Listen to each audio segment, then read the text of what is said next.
I'm Allison, 32 years old, and I never thought I'd have to call the police on my own family. After years of hard work, I finally bought my dream home, only to have my parents demand I give it to my sister Bridget during what was supposed to be a celebration. The shock still hasn't worn off. How does a birthday gathering turn into your father screaming, "Give us the keys and get out," while blocking the exits? I still remember the officer's face when he realized what was happening. If you've ever had family try to take what's rightfully yours, let me know where you're watching from. Hit subscribe to follow my journey from betrayal to standing my ground when my own parents tried to steal my home. Growing up in suburban Boston, I always felt the invisible divide between how my parents treated me versus my younger sister Bridget. It wasn't anything I could pinpoint precisely at first, just subtle differences that accumulated over time like dust in corners you can't quite reach. Bridget got the newer clothes, more elaborate birthday parties, and endless second chances when she messed up. Meanwhile, I learned early that I needed to be self-sufficient. My academic achievements were met with nods and quick subject changes, while Bridget's C- was celebrated with ice cream because at least she tried her best. I threw myself into schoolwork, earning scholarships that covered most of my college tuition at Boston University. My parents never offered to help with expenses, telling me that my scholarships meant I had it covered, yet they paid for Bridget's entire education at a private liberal arts college, including an apartment off campus, so she wouldn't have to deal with stressful dorm life. I worked 30 hours a week at a campus coffee shop while maintaining my GPA, learning to function on 5 hours of sleep and leftover pastries. After graduation, I started as an entry-level financial analyst at a respected firm in the city. The hours were brutal, but I was determined to build something for myself. While my colleagues complained about their student loans, I felt a quiet pride in having graduated debt-free through sheer persistence. For 5 years, I lived in a tiny studio apartment with furniture from thrift stores, working my main job plus weekend gigs doing tax preparation during season and bookkeeping for small businesses. Every dollar that didn't go to rent or basic necessities went straight into my house fund. My parents called my determination to buy a home obsessive and suggested I should live a little. Meanwhile, Bridget jumped from job to job, accumulating credit card debt, and calling our parents whenever she couldn't make rent. They always came through for her, explaining that Bridget just hasn't found her path yet. When Bridget met Connor during a vacation our parents paid for, they were thrilled that she had found someone stable. Connor worked in sales, and while he seemed decent enough, he enabled Bridget's spending habits rather than helping her develop financial responsibility. They married quickly, and within 3 years had 3 children. My parents transformed into doting grandparents, watching the kids whenever asked and showering them with gifts. Bridget and Connor rented a 3-bedroom apartment, living beyond their means until they were eventually evicted for repeatedly late payments. They moved to a smaller 2-bedroom place, with my parents subsidizing their rent. Throughout all this, the pressure on me to help out my sister intensified. "You're doing so well, Allison." "Family helps family," my mother would say, conveniently forgetting that this helping only ever flowed in one direction. There was the time Bridget borrowed my car for just the weekend and returned it 2 weeks later with a dented fender and empty tank. Or when my parents assumed I would cover Bridget's portion of a family vacation since you got that bonus at work. Or the countless times Bridget would show up at my apartment unannounced, kids in tow, expecting free babysitting because you're not doing anything important anyway. Despite all this, I still craved my family's approval. So when I finally closed on my house, a charming 3-bedroom craftsman style in a good neighborhood that I had saved years for, I invited everyone over for a combination housewarming and my birthday celebration. I spent days cleaning every corner, preparing guest rooms, and cooking family favorites. I thought maybe, just maybe, they would finally see me. Really see me and what I had accomplished on my own. The pride I felt unlocking my front door each evening was indescribable. I had done what no one else in my immediate family had ever done, purchased a home without help, based entirely on my own hard work and discipline. This house represented everything I had sacrificed for, every extra shift, every skipped vacation, every night eating ramen to save a few more dollars. It was more than wood and brick. It was tangible proof that I was capable and independent. As I arranged fresh flowers on the dining table before everyone's arrival, I allowed myself to hope that this day might finally earn me the respect I'd been seeking for decades. The morning of the gathering, I woke up early to put finishing touches on my home. The spring sunlight filtered through the original stained glass accents in my living room windows, casting colorful patterns across the hardwood floors I had painstakingly refinished myself. My house wasn't huge, but its charm had captured my heart instantly. The spacious kitchen with its updated appliances opened to a cozy dining area where I had placed my grandmother's restored table. The home office I had set up in the smallest bedroom was my sanctuary for remote work days, while the master bedroom featured a reading nook by the window where I often lost myself in books until late at night. The third bedroom functioned as a guest room, though I had dreams of eventually converting part of it into a crafting space. The backyard wasn't large, but I had already started a small vegetable garden and installed a bench under the maple tree. This place was undeniably mine in a way nothing else had ever been. My parents arrived first, exactly on time as always. "The neighborhood seems a bit congested," my father commented as I greeted them at the door with hugs. "You know how these older areas can go downhill quickly," my mother added, handing me a small gift bag that I would later find contained a generic scented candle from the discount store. I gave them a tour, trying to highlight the original woodwork and updated features that had made me fall in love with the property. My father inspected everything with a critical eye, pointing out minor flaws and areas that would need work soon. Mom ran her finger along surfaces checking for dust and rearranged the decorative pillows on my couch without asking. "It's certainly cozy," she said in that tone that clearly meant small. I maintained my smile, having anticipated their lukewarm reaction. My cousin Natalie arrived next, bringing warmth and genuine enthusiasm that helped ease the tension. "Allison, this place is absolutely gorgeous." "I can't believe you did all this yourself," she exclaimed, admiring the built-in bookshelves and character of the home. Her sincere appreciation was like a balm after my parents' subtle criticisms. Aunt Dorothy, my father's sister and the family truth-teller, arrived bearing a houseplant and a warm hug. "You've done wonderfully for yourself," she whispered in my ear. "Don't let anyone make you feel otherwise."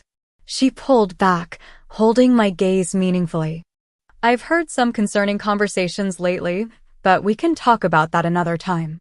Today is for celebrating." Before I could ask what she meant, the doorbell rang again.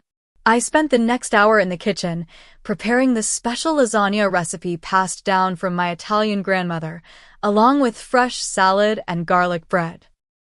The familiar process of cooking helped calm my nerves, even as I heard my parents giving their own unauthorized tour to some newly arrived relatives, highlighting features of my home as if they had selected them themselves. Just as I was putting the lasagna in the oven, the front door burst open without a knock. "Hello? Where's everyone?"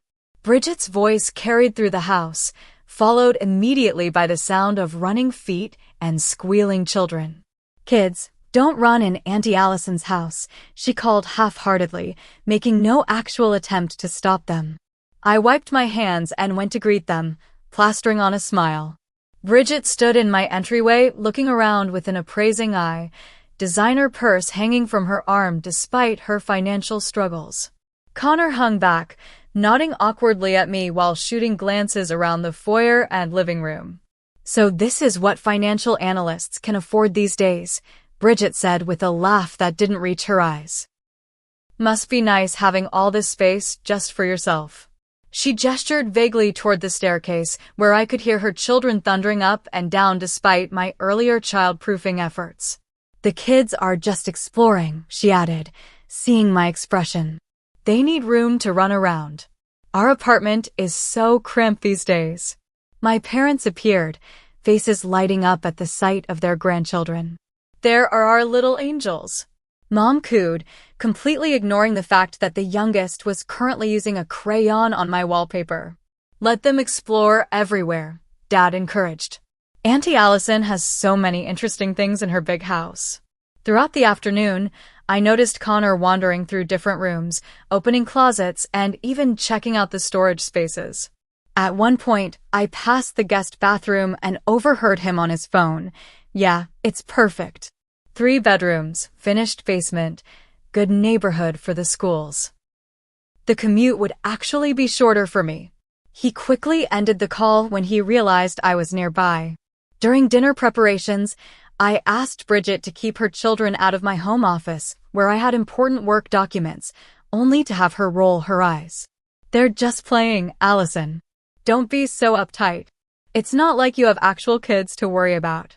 This comment was met with knowing looks between my parents, making me feel increasingly uneasy. At the dinner table, the conversation repeatedly circled back to how I, as a single woman, really didn't need all this space, while Bridget's family was crammed into that tiny apartment. Each time, my achievements were minimized. When I mentioned my recent project at work that had earned praise from the CEO, my mother quickly redirected. That's nice, dear. But Bridget has been doing amazing work with the PTA bake sale. 3 children, and she still makes time to volunteer. I caught Aunt Dorothy's pointed look as she tried to steer the conversation elsewhere. Allison, tell us about your plans for the garden. I noticed you've already started some vegetables. I was grateful for the lifeline, but couldn't shake the feeling that something was off. Throughout the meal, I noticed family members exchanging glances, Bridget and my parents having whispered conversations that abruptly stopped when I approached, and Connor continuing to examine my house as if he were a prospective buyer rather than a guest. The knot in my stomach tightened, but I dismissed it as my usual family tension. After all, what could they possibly be planning in my own home? After dinner, I invited everyone to the living room for birthday cake. I had splurged on a beautiful chocolate cake from my favorite bakery, decorated with fresh berries and "Happy Birthday, Allison" written in elegant script. As I prepared to cut it, my father cleared his throat loudly. Before we get to the cake, we have something important to discuss as a family, he announced, his authoritative tone immediately silencing the room. My mother nodded, moving to stand beside him in a show of unity that I had seen countless times before, usually before delivering some verdict or decision that was presented as final and non-negotiable. We've been discussing Allison's situation, my father continued, his eyes not quite meeting mine. The phrase Allison's situation hung in the air like a bad odor. What situation? I had a good job, no debt, and had just achieved the milestone of homeownership. Before I could ask for clarification, my mother jumped in, her voice taking on that saccharine tone she used when trying to mask something unpleasant as a favor. We think we've come up with a family solution that will help everyone, she said, smiling in a way that didn't reach her eyes. A way to make sure family resources are distributed in the most beneficial way. I felt my stomach drop as my father finally looked directly at me. Allison, we think you should give your house to Bridget and her family. The room went silent. I stared at him, certain I had misheard. What? I managed to say, my voice sounding distant to my own ears. It makes perfect sense, my mother continued smoothly, as if we were discussing something as trivial as a dinner plan change. You're single. You don't need all this space. Bridget has 3 children crammed into that tiny apartment. This house has a yard for the kids to play in, good schools nearby, and enough bedrooms for everyone. Bridget nodded enthusiastically, apparently not seeing anything wrong with this outrageous suggestion. We've already discussed how we'd arrange the rooms, she said, her eyes gleaming with excitement. The kids would each get their own space, and Connor could use that little office you set up for his work. Connor, looking slightly uncomfortable but not disagreeing, added, I've already researched the schools in this district. They're much better than where we are now. My father, apparently interpreting my shocked silence as consideration, pressed on with what was clearly a rehearsed pitch. You can easily find a nice one-bedroom apartment, something more suitable for your lifestyle. You might even have money left over after the transfer. My head was spinning. They wanted me to just hand over my house? The home I had sacrificed for years to afford? And where exactly would I live during this transition? I asked, fighting to keep my voice steady. You can stay with us until you find a new place, my mother offered magnanimously. We still have your old bedroom. The timeline we were thinking, my father continued, as if this were a done deal, would be for you to move out within the month. That gives you plenty of time to pack your personal items and arrange for the property transfer. Property transfer? I repeated, the words feeling foreign on my tongue. You want me to just sign over my house? The house that I saved for years to buy? The house that I alone pay the mortgage on? Family helps family, my mother said firmly, the familiar refrain that only ever seemed to apply when I was expected to give something up. Have you all lost your minds? Aunt Dorothy's voice cut through the tension like a knife. She had been sitting quietly in the corner, but now stood, her face flushed with anger. You cannot be serious about this. My father shot her an irritated look. Dorothy, this is a family matter. Yes, and I'm family, she shot back. Family who can recognize insanity when I see it. I took a deep breath, trying to organize my thoughts. Let me make sure I understand, I said slowly. You want me to give away my house, which I worked multiple jobs for years to afford, to Bridget and Connor, who have never demonstrated any financial responsibility whatsoever. Then I should move back in with you and start over from scratch on finding housing for myself. Is that correct? My mother's expression hardened. When you put it that way, you make it sound unreasonable. Because it is unreasonable, I exclaimed, my composure finally breaking. This is my house. I earned it. I saved for it. I am not giving it away. Bridget's face crumpled into the tearful expression I had seen manipulate our parents countless times. But the children need stability, she whimpered. They need a yard and their own rooms. Don't you care about your nieces and nephew at all? Of course I care about them, I responded, fighting to stay calm. But caring about them doesn't mean giving them my house. There are plenty of 3-bedroom homes for rent or sale in perfectly good neighborhoods that you and Connor could work toward, just like I did. My father's face was turning the dangerous shade of red that had always preceded his worst temper outbursts during our childhood. After all we've done for you, he said in a low, threatening tone, this is how you repay us? By denying your sister a proper home for her children. What exactly have you done for me? I asked, the question that had been building for decades finally escaping. I worked my way through college. I saved for this house entirely on my own. I have never asked you for anything. We raised you. My mother jumped in, listing off basic parental responsibilities as if they were extraordinary sacrifices. We fed you, clothed you, drove you to those endless academic competitions that you insisted on participating in. Bridget was now fully crying, Connor awkwardly patting her shoulder while avoiding eye contact with everyone. You've always been selfish, she sobbed. Always thinking about yourself first. The accusation stung despite its absurdity.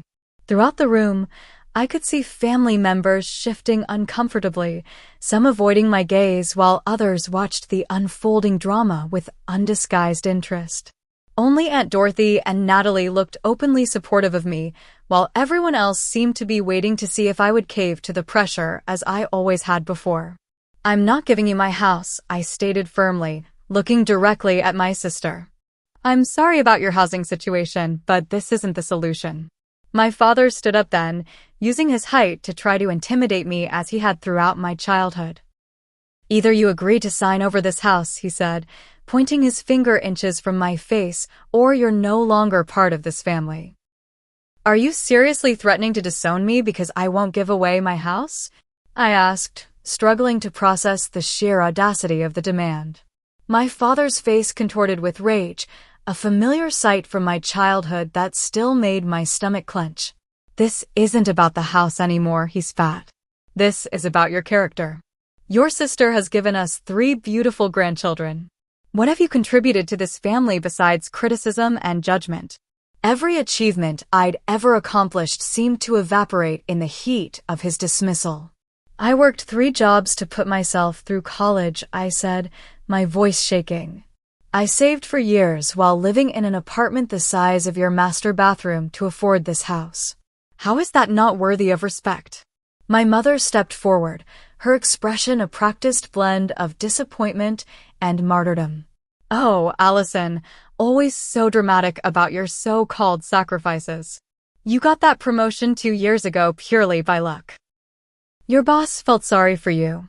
Bridget has made real sacrifices, raising 3 children while volunteering at their school." I felt like I was drowning in the familiar sea of gaslighting and diminishment. From the corner of my eye, I could see Aunt Dorothy trying to interject, but my father spoke over her. "Remember when you were 10 and wouldn't let Bridget play with your science kit? Or when you were 16 and complained about driving her to dance practice? You've always been selfish." These cherry-picked incidents from decades ago, presented without context, were apparently evidence of my lifelong moral failure. Meanwhile, Bridget's children had started crying, picking up on the tension in the room. Bridget immediately gathered them to her, throwing me an accusatory look as if their tears were my fault. "See what you're doing? You're upsetting the children," she exclaimed loudly. "They were so excited about having their own rooms in this house." I took a deep breath, fighting to maintain my composure. "I understand you're disappointed, but this is my home. I'm not giving it to you." I looked around the room at my assembled family, searching for understanding in any of their faces. Most looked away uncomfortably. "I've spent my entire life trying to earn your approval. I've worked harder, complained less, and asked for nothing in return. But this is too much." My father's voice dropped to a dangerous growl. "Give us the keys and get out. This should be Bridget's house." I blinked in confusion. "Get out? Of my own house." "It's not your house anymore," he shouted, stepping closer until he was looming over me, his finger jabbing toward my face. "Not if you want to remain part of this family." The room was spinning around me. I needed air, space to think away from the suffocating pressure of their expectations and demands. "I need some air," I said, turning toward the front door. To my shock, Bridget immediately moved to block the doorway, her arms crossed over her chest. "You're not leaving until this is settled," she said, her earlier tears mysteriously dried. Behind me, I heard movement and turned to see Connor and my father positioning themselves near the other exits. A chill ran down my spine as I realized with growing horror that my family was actually attempting to physically prevent me from leaving my own home. This wasn't just an outrageous demand anymore. I was being trapped. I looked into my sister's eyes, searching for any sign of the girl I had once shared secrets with under blanket forts, but saw only entitlement and determination. My father's face showed nothing but righteous anger, as if his behavior was completely justified. My mother stood with her arms crossed, nodding in approval at their actions. This wasn't a negotiation or even an argument anymore. It was a hostage situation in my own home. I backed away from Bridget and moved toward the kitchen, hoping to reach the back door, but my father quickly followed. "Where do you think you're going?" he demanded, his large frame filling the doorway. "You're not walking away from this discussion." My heart was pounding as I realized they were actually coordinating to keep me confined. "This isn't a discussion," I said, trying to keep my voice steady. "This is insanity. You can't keep me prisoner in my own house." Aunt Dorothy pushed past my mother to stand beside me. "This has gone far enough," she said firmly. "You cannot physically prevent Allison from moving freely in her own home. That's illegal." My mother turned to her with a cold stare. "Dorothy, stay out of family business. This doesn't concern you." "It became my concern when you started acting like criminals," Aunt Dorothy shot back. I used their distraction to move further into the kitchen, putting the island between myself and my father. With shaking hands, I pulled my cell phone from my pocket and called Jessica, my best friend since college. She answered on the second ring. "Hey, birthday girl, how's the party?" Her cheerful voice was a stark contrast to the nightmare unfolding around me. "Jess," I said quietly, turning away from my family's glares. "Something really bad is happening. My parents and Bridget are demanding I give them my house, and now they're blocking the doors so I can't leave." "What?" Jessica's voice sharpened with concern. "Are you serious?" "Allison, that's illegal. They can't hold you against your will. You need to call the police." I lowered my voice further. "They're my family, Jess. I can't call the cops on them. If they're preventing you from leaving, they're not acting like family," Jessica insisted. "They're acting like criminals." Before I could respond, my father lunged forward and grabbed the phone from my hand. "Who are you talking to?" he demanded, looking at the screen where Jessica was still connected. "Jessica," I could hear her voice calling out from the speaker. "I can hear you. What's going on over there?" My father ended the call with a jab of his finger. "No outsiders in family business," he growled. Aunt Dorothy reached for the phone. "Give that back to her right now, Harold." When she tried to take it from his hand, he pushed her aside roughly, causing her to stumble against the counter. My 70-year-old Aunt winced in pain, grabbing her hip. That was the moment something broke inside me. Seeing him manhandle an elderly woman, my beloved aunt who had always been kind to me, was the final line crossed. I rushed to Aunt Dorothy's side, helping her steady herself. "Are you okay?"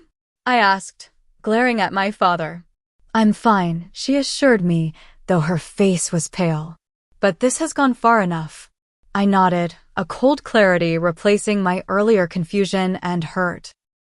I looked at my father, still holding my phone, and made my decision. "I'll be in my office," I said calmly, helping Aunt Dorothy to a kitchen chair before walking toward the hallway. I could hear footsteps following me, my mother's voice calling out demands, but I didn't look back. I reached my home office and slipped inside, quickly locking the door behind me. Immediately, there was pounding from the other side. "Allison, open this door right now," my father shouted. I dragged my heavy desk chair to the door, wedging it under the handle for additional security. The landline on my desk, which I'd kept mainly for work calls, now seemed like a lifeline. With trembling fingers, I dialed 911. "911? What's your emergency?" The dispatcher's calm voice was reassuring in the chaos. "My name is Allison Adams," I said, trying to keep my voice steady. "I'm at 1437 Maple Street. My family is trying to force me to give them my house, and when I refused, they're now preventing me from leaving. They've taken my cell phone and are currently trying to break into the room I've locked myself in." There was a brief pause before the dispatcher responded. "Are you in immediate danger? Do any of them have weapons?" "No weapons that I know of," I answered, flinching as something heavy thudded against the door. "But they're trying to force their way in, and my elderly aunt was already pushed when she tried to help me." "I'm dispatching officers to your location now," the dispatcher assured me. "Please stay on the line until they arrive." Through the door, I could hear my parents' threats growing more desperate. "If you call the police, you'll regret it forever," my mother shouted. "Is this how you want to destroy this family? By involving strangers in private matters?" The absurdity of her perspective would have been laughable if the situation weren't so frightening. They were trying to steal my house and physically restrain me, yet I was the one destroying the family by seeking help. I could hear Bridget's voice through the door, instructing her children in a stage whisper, "Remember to look really sad when the police come, okay? Tell them how much you wanted to live in Auntie Allison's house." Connor's voice came next, sounding considerably more concerned than before. "Maybe we should just leave before the police get here. This has gotten out of hand." "We're not going anywhere," my father insisted. "When the police arrive, we'll explain our reasonable request. They'll understand that this is just a family disagreement." I sat at my desk, phone clutched to my ear, listening to the dispatcher's reassurances while my family continued their siege. The situation felt surreal, as if I had stepped into someone else's nightmare. These people who were supposed to love me unconditionally were now trying to bully and intimidate me into homelessness for their own benefit. and they genuinely seemed to believe they were justified. The minutes crawled by, feeling like hours, as I waited for help to arrive. The pounding on the door had subsided somewhat, replaced by urgent whispers in the hallway that I couldn't quite make out. I wondered what story they were concocting to tell the police, what spin they would put on their outrageous demand and subsequent actions. Through it all, the dispatcher remained on the line, a calm voice in the storm, checking in regularly to make sure I was still safe. When I finally heard the authoritative knock at the front door and calls of "Police Department, open up," the relief was so intense I nearly collapsed. "Police are here," I told the dispatcher, my voice cracking with emotion. "Thank you for staying with me." "You're welcome, ma'am. The officers will take it from here. Please stay safe." I hung up the phone, listening carefully to the sounds from the front of the house. The hammering on my office door had stopped completely. Taking a deep breath, I removed the chair from under the doorknob and unlocked the door. The hallway was empty, my family having apparently retreated to the living room to meet the police. I walked shakily toward the front of the house, where two uniformed officers stood in my entryway. One was a tall woman with a serious expression, while the other was a middle-aged man with kind eyes. "I'm Allison Adams," I said, approaching them. "I'm the one who called." The female officer nodded. "I'm Officer Lewis, and this is Officer Reynolds. Are you okay, ma'am?" Before I could answer, my father stepped forward, his earlier rage replaced by a concerned expression I recognized from countless childhood incidents when he needed to make a good impression. "Officers, I'm Harold Adams, Allison's father. I'm afraid there's been a misunderstanding. Our daughter is going through some personal issues right now, and she's not thinking clearly." The practiced smoothness of his lie made my stomach turn. Officer Lewis turned to me. "Miss Adams, would you mind if we spoke privately for a moment?" I nodded gratefully, leading her into the kitchen while Officer Reynolds remained with my family. "Can you tell me exactly what happened here today?" Officer Lewis asked once we were alone. I took a deep breath and explained everything, from the initial demand that I give my house to my sister, to their blocking the exits when I tried to leave, to my father grabbing my phone and pushing Aunt Dorothy. Officer Lewis took detailed notes. "This is your property, correct? You're the legal owner." "Yes," I confirmed, retrieving the deed and mortgage documents from a file in my kitchen drawer. "I purchased it 8 months ago. I'm the only one on all the paperwork." She examined the documents and nodded. "And you want these people to leave your property now?" "Yes," I said firmly, surprising myself with how certain I felt. "I want them all to leave immediately." Officer Lewis nodded. "We'll make that happen. Is there anyone here you want to stay?" "Anyone who wasn't involved in this situation." I thought for a moment. "My Aunt Dorothy tried to help me. She can stay if she wants to. And my cousin Natalie wasn't involved either." The officer made a note, then asked, "Would you like to press charges for the unlawful restraint and the assault on your aunt?" The question gave me pause. Despite everything, they were still my family. "Not right now," I decided. "I just want them gone." She nodded, understanding. "That's your right. You can always file a report later if you change your mind." We returned to the living room, where Officer Reynolds had apparently been listening to my family's version of events. My mother was dabbing at non-existent tears, while Bridget had her children clustered around her, their faces solemn as instructed. My father stood with his arms crossed, projecting authority even in this situation. Officer Lewis addressed the room. "I've spoken with Ms. Adams and verified that she is the legal owner of this property. She has asked for all of you, with the exception of Dorothy Adams and Natalie Collins, to leave immediately." My father's face darkened. "This is ridiculous. We're her parents. That doesn't give you the right to prevent her from leaving her own home or to take her property," Officer Lewis stated firmly. "Ms. Adams has the legal right to ask anyone to leave her property, family or not." "But we were just talking about family matters," my mother protested, her voice rising in pitch. "Bridget needs this house for her children." "Ma'am, whether someone needs a house doesn't give them the right to take it," Officer Reynolds said calmly. Now, you can leave voluntarily or we can escort you out. Your choice."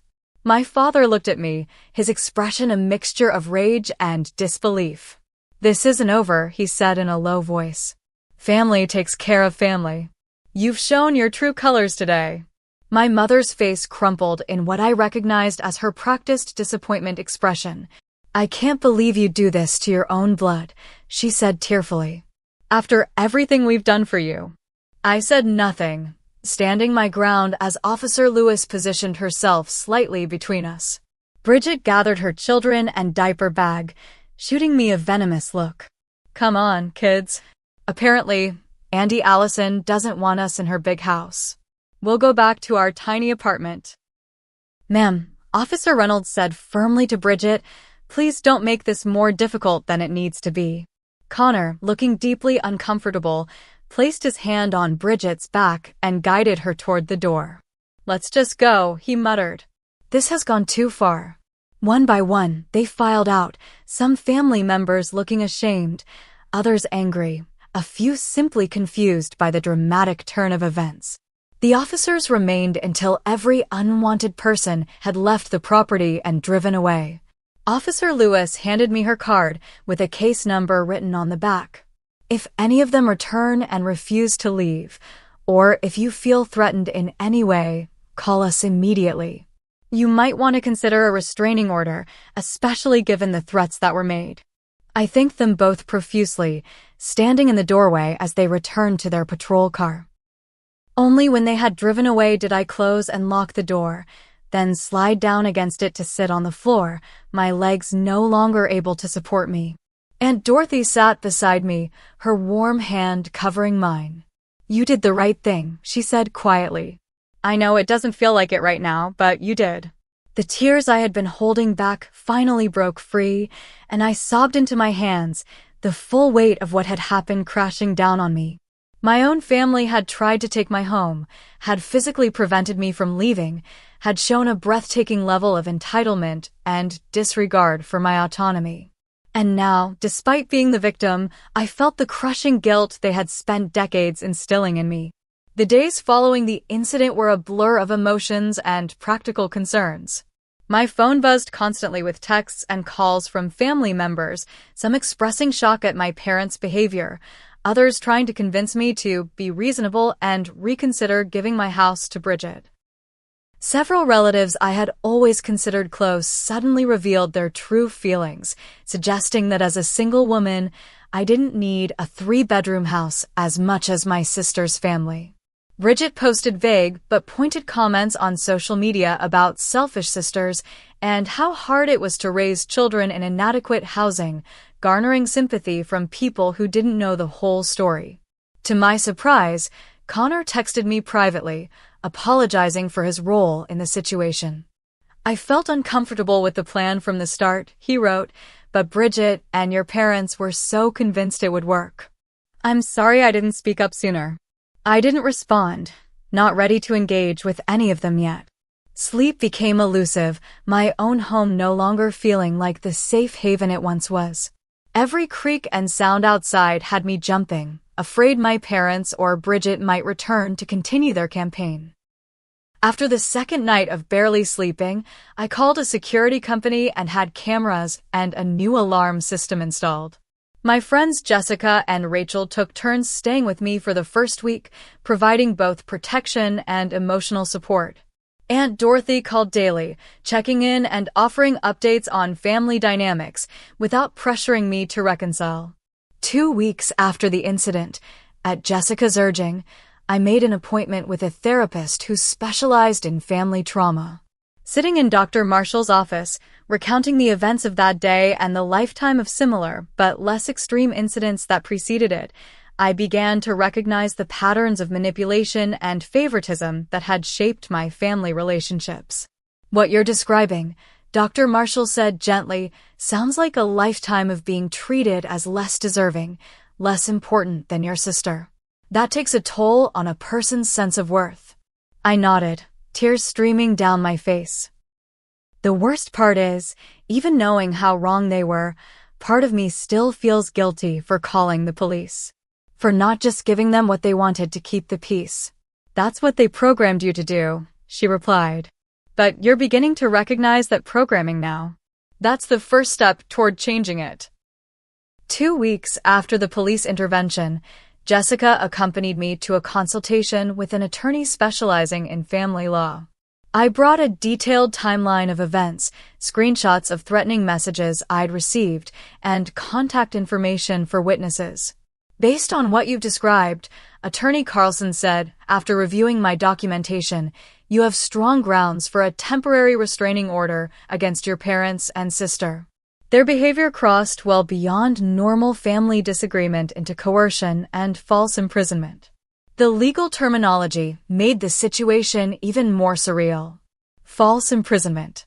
By my own family. In my own home. I never thought I'd be sitting in a lawyer's office discussing restraining orders against my parents, I admitted, feeling a fresh wave of grief. Family disputes can be the most difficult, she acknowledged sympathetically. But what they did was not just morally wrong, it was illegal. You have every right to protect yourself. I left her office with paperwork to file for temporary restraining orders and instructions to document any further contact attempts.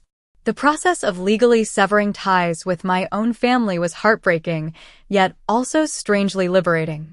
For the first time, I was setting clear boundaries and prioritizing my own well-being over their demands. The court granted the temporary restraining orders, prohibiting my parents and Bridget from coming within 500 feet of me or my home. When they were served with the papers, the messages from other family members intensified, many expressing shock that I would go this far over just a family disagreement. Their perspective was so warped by years of my parents' influence that they couldn't see the severity of what had happened. Through it all, I found unexpected support. Aunt Dorothy became a regular visitor, bringing homemade meals and sitting with me for hours, filling in gaps about family history that helped explain some of my parents' behavior. Your father's parents always favored his brother, she told me over tea one afternoon. No matter what Harold achieved, it was never enough. I think he's recreated that dynamic with you and Bridget without even realizing it. During my third therapy session, Dr. Marshall suggested a support group for adult children of toxic parents. It can be incredibly validating to hear others' experiences and know you're not alone, she explained. Reluctantly, I attended my first meeting, sitting quietly in the back and just listening. To my surprise, many of the stories resonated deeply with my own experiences. During my second meeting, I shared a condensed version of what had happened, bracing for disbelief or judgment. Instead, I received understanding nods and supportive comments. One woman, Tara, approached me afterward. My parents tried to pressure me into selling my condo and giving them the money because my brother needed it for his business, she shared. Not quite the same as your situation, but similar dynamics. It gets easier setting boundaries with them. And the guilt fades eventually, I promise. Her words gave me hope when I needed it most. 3 months after the incident, I began to feel safe in my home again. The new security system helped, but more important was the inner strength I was developing. I started a redecoration project, changing the paint colors in rooms where the worst confrontations had occurred, replacing furniture that held negative memories, and creating new, positive associations with my space. I hosted a small dinner party for the people who had supported me through the crisis: Jessica, Rachel, and Dorothy, and a few work friends who had shown extraordinary understanding when I needed time off. The evening was filled with genuine laughter and warmth, helping to replace the memory of that disastrous family gathering. Cousin Natalie reached out via email, apologizing for not standing up more forcefully during the incident. I was shocked by what was happening, she wrote, but too cowardly to really intervene. I'm sorry, Allison. What they did was wrong, and I should have said something. Her honesty was refreshing, and we tentatively began rebuilding our relationship through occasional lunches. 6 months after the restraining order was granted, I received unexpected news at work. I was being promoted to senior financial analyst, with a significant salary increase. My boss specifically cited my grace under pressure and improved confidence in client presentations as factors in the decision. The irony wasn't lost on me. Standing up to my family's outrageous demands had somehow strengthened my professional presence as well. During this period, my younger brother Tyler, who had been traveling abroad during the incident, returned and was immediately pulled into the family drama. He initially sided with our parents, calling me to express disappointment in my overreaction. I calmly explained exactly what had happened, including the police involvement and restraining order. There was a long silence before he said, "That doesn't sound like the version I heard." 3 weeks later, he called again. "I talked to Aunt Dorothy," he said, sounding subdued. "And Connor. I'm sorry, Allison. I didn't understand what really happened." His apology was the beginning of a cautious reconciliation between us, though I maintained firm boundaries about what I would discuss regarding our parents. In therapy, I continued to unpack the lifelong patterns of favoritism and manipulation that had shaped my relationship with my family. The expectation was always that I would give whatever was asked, without complaint, I told Dr. Marshall during one session. My needs and feelings were secondary to Bridget's. Always. That's a common dynamic in families with narcissistic parents, she explained. One child becomes the golden child, who can do no wrong, while another becomes the scapegoat, who can never quite measure up. Breaking free from those roles is incredibly difficult, but you're doing it. 1 year after the incident, my parents reached out through their attorney, proposing a reconciliation. The letter was carefully worded to avoid any direct admission of wrongdoing, while suggesting they were ready to move forward and restore family harmony. I discussed it with Dr. Marshall before responding. "What would a healthy reconciliation look like to you?" she asked. "If it were possible?" I thought carefully before answering. Acknowledgement of what actually happened. A genuine apology. And most importantly, respect for my boundaries going forward. I drafted a response with my attorney's help, outlining specific conditions for any potential reconciliation, a written acknowledgement of their actions, attendance at family therapy, and agreement to respect my boundaries, including my ownership of my home. They never replied to these conditions. Around this time, I heard through Aunt Dorothy that Bridget and Connor had separated, their marriage strained by financial pressures and the aftermath of the incident at my house. Connor had apparently begun questioning many of the family dynamics he had previously accepted, leading to conflict with Bridget and my parents. I felt sympathy for their children, caught in the middle of adult chaos, but maintained my distance, still protected by the restraining order. As the 1-year anniversary of the incident approached, I decided to host a different kind of gathering, a chosen family celebration with the friends and relatives who had supported me through the darkest period of my life. We grilled in the backyard, played board games in the living room, and ended the evening around a fire pit, sharing stories and laughter under the stars. Looking around at these people who loved me without conditions or expectations, I felt a profound sense of peace. The journey had been painful, but necessary. I had lost my biological family as I had known it, but gained a deeper understanding of myself and what healthy relationships should look like. The house that had become a battleground was once again my sanctuary, filled with new memories to overshadow the painful ones. "You know," and Dorothy said quietly as we watched the flames dance in the fire pit, "homes aren't just physical spaces. They're what we create within ourselves. A sense of belonging and safety that we carry wherever we go."